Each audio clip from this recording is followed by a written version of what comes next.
3 लोगों को अलवर से गिरफ्तार किया है और जो इन्होंने इस घटना में वाहन जो उपयोग में लिए थे, 2 स्कॉर्पियो गाड़ी ली थी, वो भी हम लोगों ने जब्त कर ली।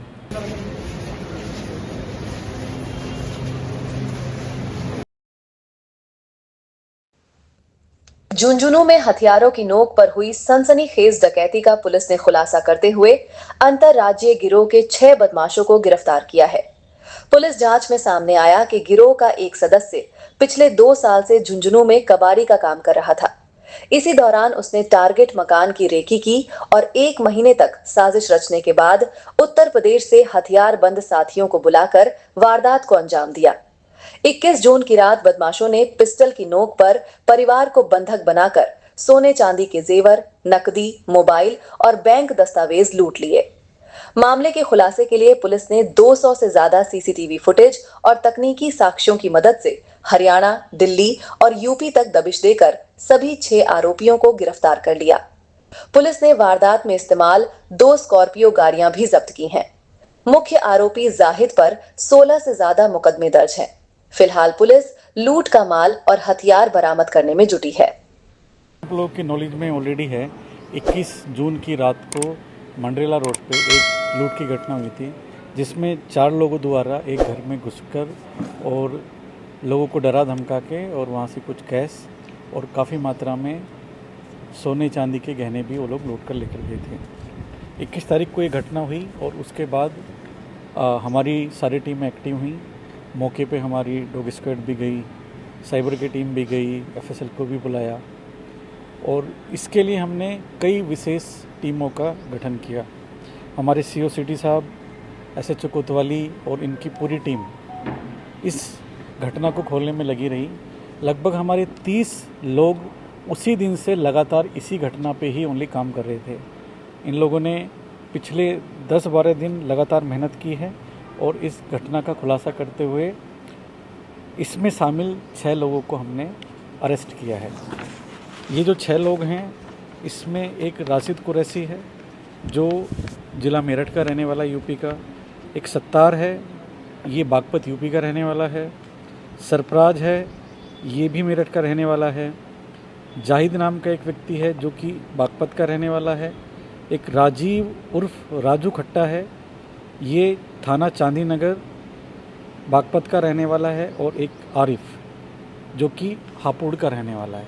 तो इन 6 लोगों को हम लोगों ने अलग अलग जगह से अरेस्ट किया है और इनसे पूछताछ की गई है। इन्होंने इस घटना को कारित करना स्वीकार किया है, उस आधार पर हमने इन 6 के 6 लोगों को अरेस्ट किया है।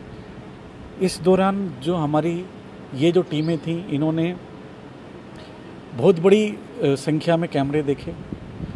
झुंझुनू के बाहर भी इन्होंने कम से कम 200-300 कैमरों का सीसीटीवी फुटेज का एनालिसिस किया।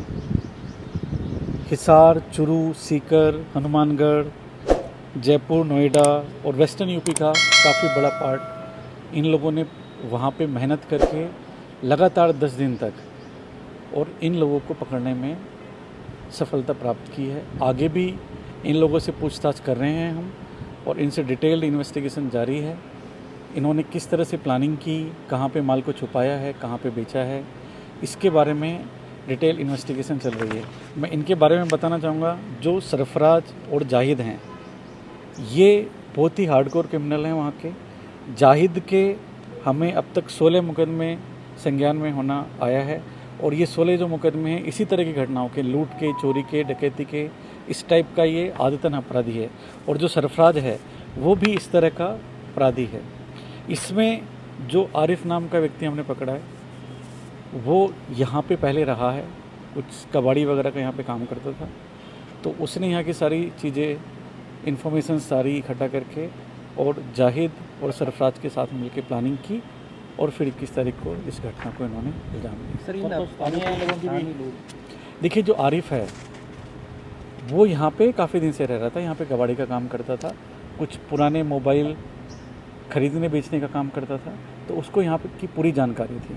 तो आरिफ को क्योंकि यहाँ का पता था, तो आरिफ भी वहीं का, इनके पास के रहने वाला है, यूपी का ही रहने वाला है। तो उसने जाहिद के साथ मिलकर और सरफराज के साथ मिलकर पूरी प्लानिंग की और फिर कुछ लोग गाड़ी से यहाँ पे आए, रेकी की, और कुछ लोग इनकी हेल्प करने के लिए हाईवे के पास भी थे। तो घटना के बाद ये निकले और सारे लोग निकल के फिर अलग अलग जगह जाके छुप गए, जहाँ से हमारी टीमों ने इनको फिर पकड़ा। सर लूट का कुछ भी माल बरामद नहीं हुआ क्या इनके पास? अब हम उसी बारे में हमारी अब इन्वेस्टिगेशन जारी है। शिनाख्त किस तरीके से हुई है?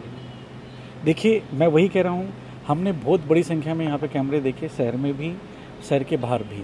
तो मेनली हमें जो लीड मिली वो कैमरों के थ्रू ही मिली। सर उसी घर को टारगेट करने के पीछे इनका क्या उद्देश्य है? क्योंकि देखिए, आरिफ वहाँ का उसका आना जाना था, आसपास से वो लोगों को जानता था, आसपास वो कबाड़ी का काम करता था, तो उसके घर के बारे में उसको जानकारी थी, इस वजह से उन्होंने उसको घर को टारगेट। हथियार भी थे, डराया धमकाया गया ये देखो, जैसे उन्होंने बताया भी था कि हमें हथियार दिखाए थे।